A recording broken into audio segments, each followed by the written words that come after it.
For our next speaker, because as I said, today is a very interesting day of friends coming together and very diverse perspectives. We will have a dear friend, Ida Lu, who's now the CEO of HSBC Private Bank. She has over 25 years of global experience in wealth management, investment banking. She has led teams across continents, advising ultra-high net worth individuals. And she's really a transformative figure in private banking. If you've ever come across her, you would never forget her. She's recognized as a voice for leadership, innovation, and representation in finance. Ida, join us. So, thank you. Such so a good to pleasure see you. have Thank you so much. Please, please, please. Thank you. So this is one of my favorite conversations that I have in Davos because Ida indulges me and just makes me look good. So it's hardly. Let's dive deep. And what is fascinating about you, and many people don't know, is you weren't just a banker. You've had a long journey. You've gone, obviously you've done investment banking and global wealth, but there's fashion, there's media, right? Yes. How does all these diverse experience come together into your leadership philosophy? Well, firstly, Tassos, thank you so much for having me. This is a highlight for me at Davos because we've done this many times, and it's always a really fun conversation, and it's a real pleasure to be here at Monaco Day with all of you. So, firstly, I think that today's alpha is really what I call cultural fluency. I think that the world is becoming ever so, I would say, especially my business in private banking, very interconnected. It's very important for us to have that cultural fluency, and the experiences that I've had in my career have enabled me to do that.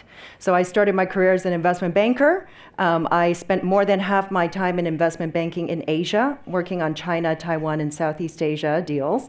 And then I pivoted, as Tassos said, into the fashion industry, where you got the perspective of an entrepreneur, running a company globally. I opened up her markets in Europe, so I actually spent some time, 6 months in the region, in most of the countries across Europe, opening up her distribution. And so having these different experiences, global experiences, and then differing perspectives being in different industries, I think is very critical, particularly because we are advising some of the most significant families around the world. And coming into your new role as CEO of HSBC Private Bank, good news is she's coming to London, so we get to see each other more often, what is the most significant insight that you have carried with you, and how does it influence the way you think of strategy? So I would say that there's a couple of things that I've observed. I've been in private banking now and wealth management for the last 2 decades, advising some of the most significant families around the world. But one thing is always common with the families that we work with around the world, and that is, what should my legacy be? How should I think about my kids, in some cases my grandkids? How do I think about the business that I have? How do I think about business succession and multi-generational management of my business? So these are all components that come together where we have to lean in. And what I have really noticed in our industry, the superpower is really being a fantastic listener. When you listen well, and when you truly understand the needs of your clients and the family members around the world, that's when you become the trusted advisor. You're not there just thinking about what product, what offering, what investment should they be doing, but rather you're really taking a more comprehensive, holistic family view on what are their objectives, what are they trying to achieve, and you lean in to add value. So our common friend Dimitri Europoulos and I were having this discussion a few days ago. We're seeing all this AI come together, we're seeing agents coming together. Obviously, everybody is speaking about how this will influence finance and banking and asset management. What are the most interesting facets of this technology that you would like to start seeing implemented, ideally in 2026 and onwards? So, every company and all the discussions at Davos are focused on AI and AI efficiency. And I had the pleasure of seeing Dario Amodei speak, who's the CEO of Anthropic. And I think one of the most important things as it pertains to private banking and wealth management is the secrecy and the privacy of our clients' information. And so making sure that you're deploying AI responsibly with the right guardrails in place is absolutely critical, no discussion for private banking. So therein, I think that AI, and we've already started to do this across HSBC globally clearly, is to make sure that we're unlocking as much productivity and as much efficiency as we can, both for our team members as well as for the client experience, right? So the more customized we can be with our clients, the more customized we can be with the reporting for our clients and so on and so forth, that's what they really appreciate. So unlocking a lot of efficiencies like, enabling the KYC onboarding challenges, in the past have taken a long period of time to automate, move those processes to be more efficient is absolutely top priority. But one thing I will share with you about AI and technology as it pertains to private bank, I've often been asked, do you think that you're going to be replaced, with robots or online trading advice or so on and so forth? And my answer is always a resounding no.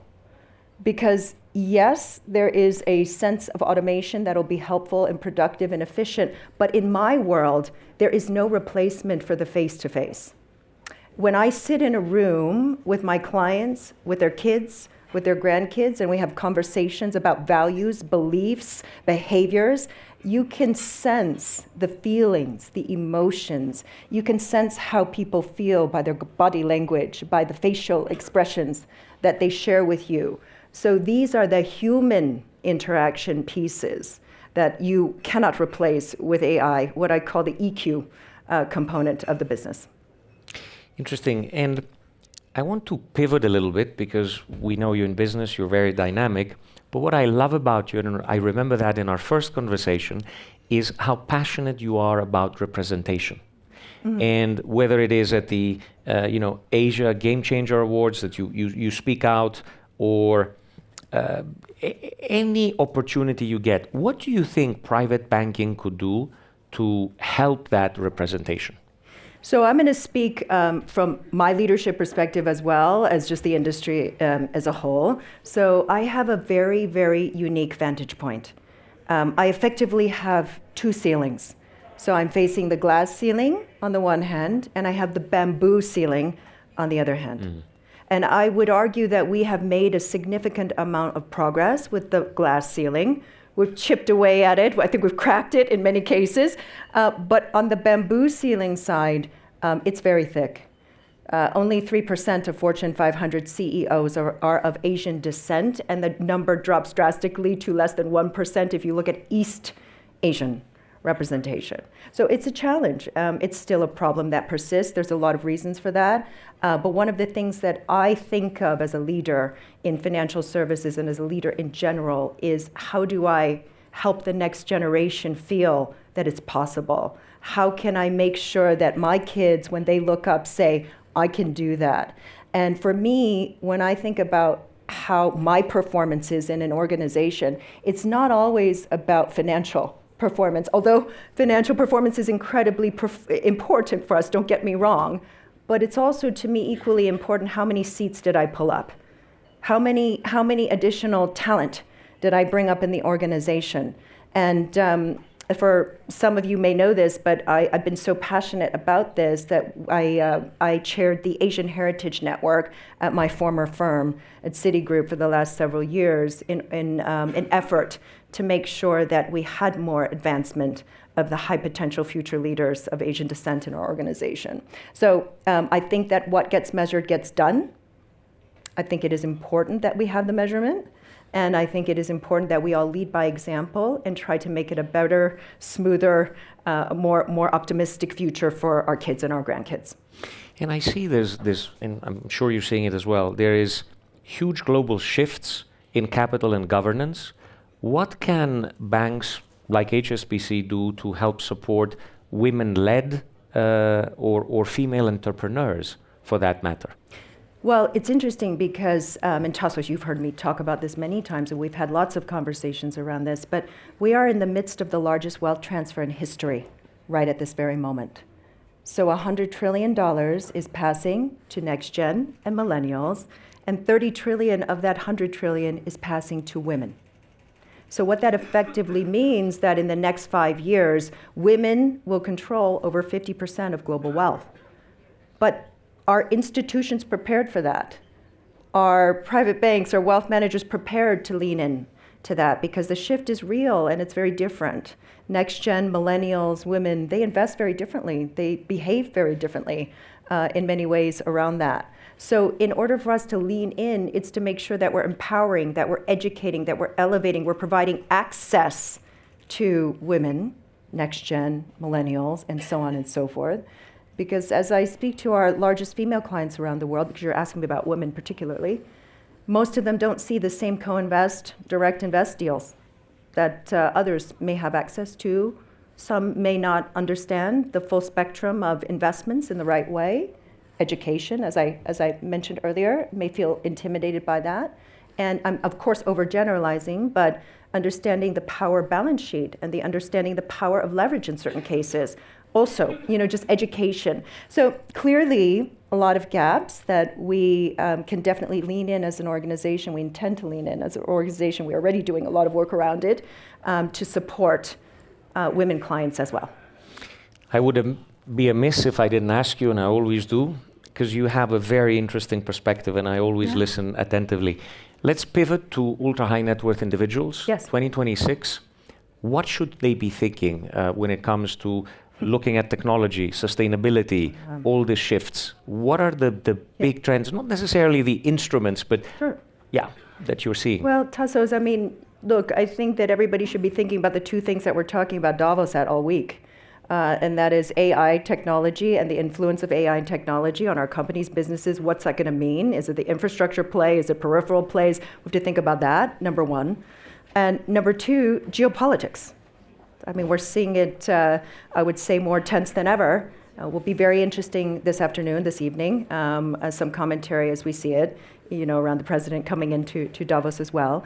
But I think that we all have to think very holistically about portfolio construction for our clients, about where those opportunities are, obviously leaning into the unstoppable industries, such as AI technology. And by the way, not just AI technology, but also thinking about the peripheral industries that are going to benefit from this growth. So energy, also thinking about semiconductors, which are effectively the brains behind the AI and technology growth.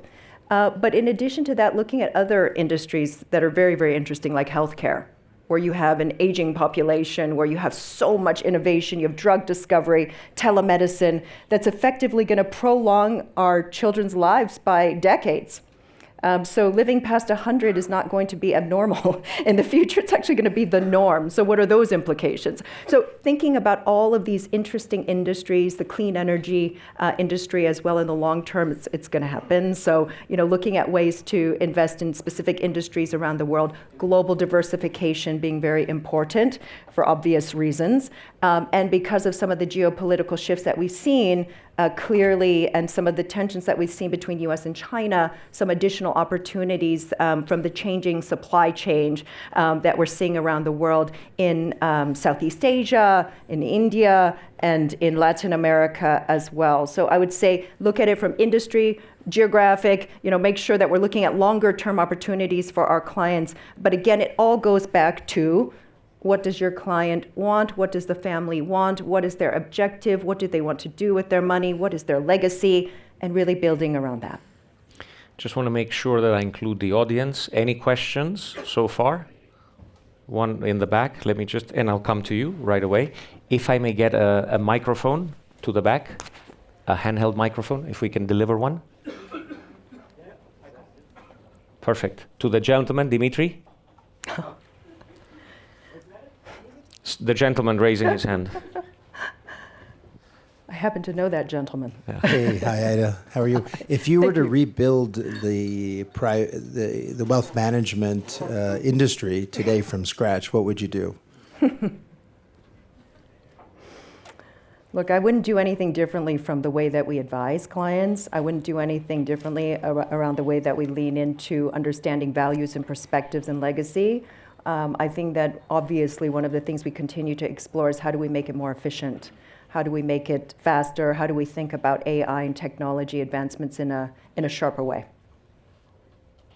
Gentlemen? So maybe I am too optimistic about the AI, but I think that day is not far away. Within few years, I will be, or everybody will be supplemented with those devices or technology which can read between the line, provide the EQ, how, for example, I am talking to you, I have tunnel vision, I can look at you only.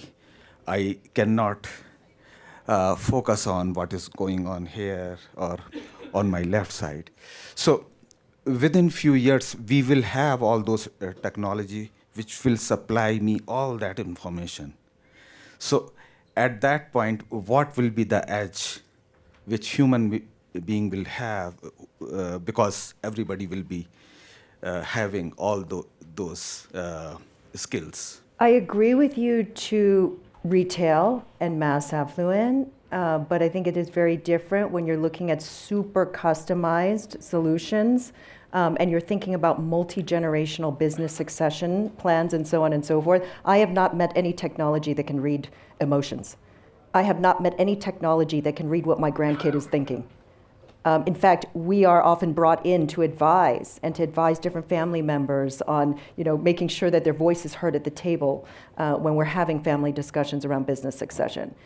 So I think it is very hard to say that to a machine and to have all the different experiences around that family advisory model, because you have to remember, we're not just advising on investments. We are advising on business plan, we're advising on business succession, we're advising on philanthropic endeavors, we're advising on the whole life plan for our clients, we're working with their kids on their aspirations and what to do with each of their families and so on and so forth. So it's a very holistic family approach that we're taking, and oftentimes they're residing in multiple countries around the world. They're doing very different things with each of their lives. So it is a much more nuanced than just saying I can read your emotion in 3 years on a video conference or whatever it might be. So I think that, again, we're talking about very high touch industry, which is very difficult to replace with technology and AI. Thank you. One more question here, and I'll take a last question back there. Danny. Hi, Ida. This is Danny Gutenberg. Hi, Danny.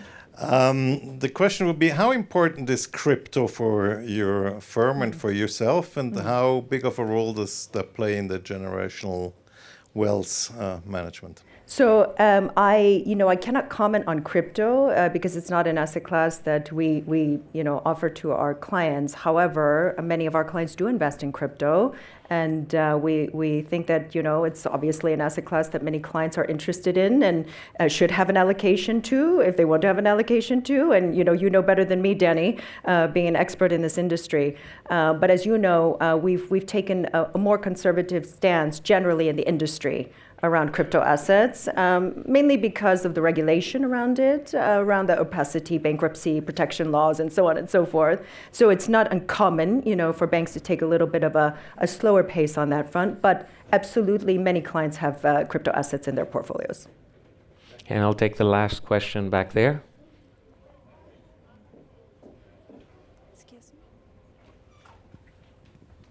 Hi, Ada. Sorry.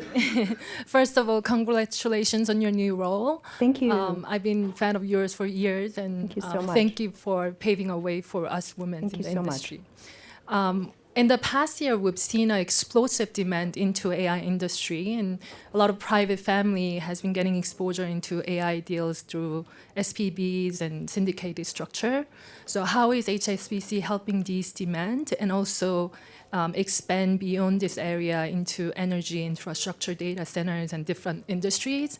And how should these families think about as they look forward for next generation? So I think I touched it. Thank you very much. I just touched upon that question a bit when I talked about general themes and trends for what we think families and clients should be thinking about. But we at HSBC, we have 160 years of history and very, very global history. So the good news is that we have teams around the world that have a pulse on local geographies and the opportunities that we're seeing on the ground. I think boots on the ground, knowing the companies really well that you work with, covering those clients, growing up with those clients, makes a really big difference rather than flying teams into diligence opportunities. But suffice to say that we are incredibly comprehensive in the advice that we offer to our clients and our families around the world.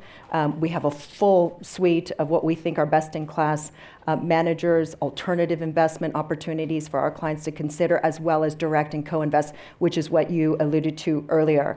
And given our focus also on family offices and the experience that I've had over the last 2 decades with family offices, we know that that is a very key and critical component to the asset allocation, is looking at the alternative sleeve, as well as looking at very interesting direct and co-investment opportunities. So we're super comprehensive on that front too.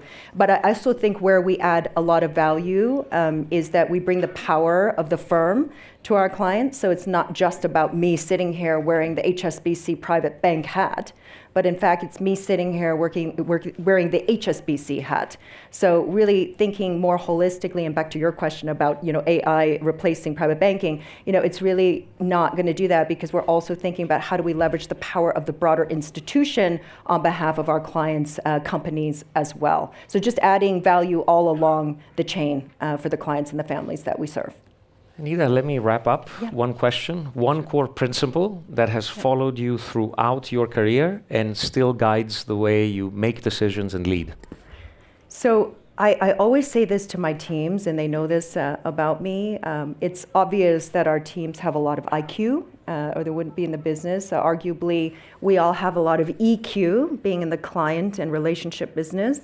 But for me, I've always been a big proponent, and I focused on DQ with my team, and that's Decency Quotient. That's how we show up for each other, leading really and thinking about the wellness and the support of our teams. We are only as good as the people on our team, full stop. So I lead with a very EQ, DQ orientated approach. I try to lead by example whenever I can. I care deeply about my team. We have a wonderful team of people around the world. And, I did something very unconventionally during COVID. I know it's a bit back then, but I remember I shifted from doing our weekly financial reviews to having a Buddhist monk come in and do guided meditation with my team. And the following week, we had a nutritionist come in to talk about healthy eating for energy.